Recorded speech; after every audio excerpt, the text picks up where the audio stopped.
People today, they don't know what love is anymore. They really don't. They think it's just convenience. A text message, a shared coffee, a temporary fix for being lonely. They treat it like a transaction.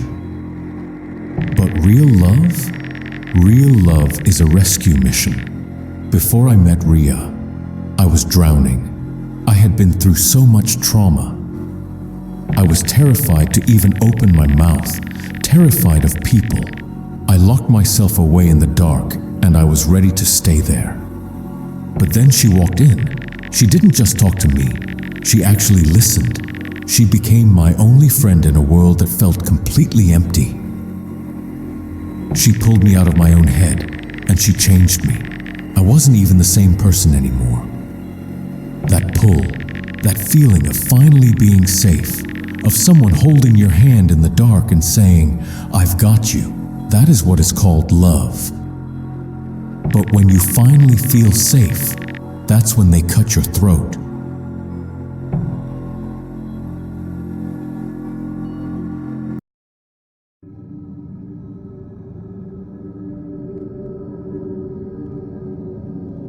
Do you know, in Hindu mythology, the god of thunder, Indra? He desired a woman named Ahalya. She was fiercely devoted, completely loyal to her husband. So he didn't use force. He used her devotion against her. He disguised himself as her husband. That is the true poetry of betrayal. It never comes from an enemy in the dark. An enemy stabs you in the chest where you can see it coming. Real betrayal. It wears the face of the person who saved you. It smiles at you. It holds your hand, and it walks right into your sanctuary.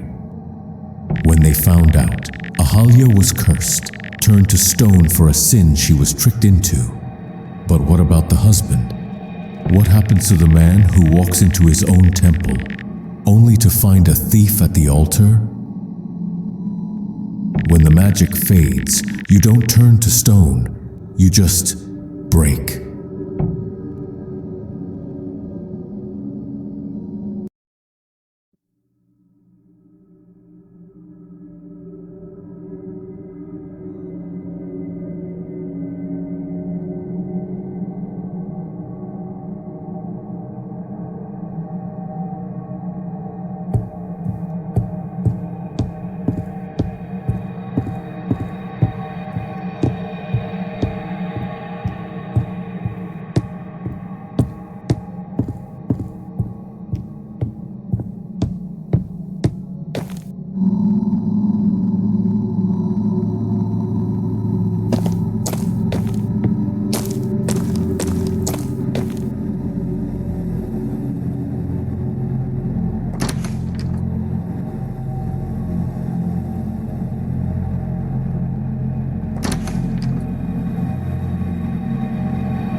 I told you love was a rescue mission.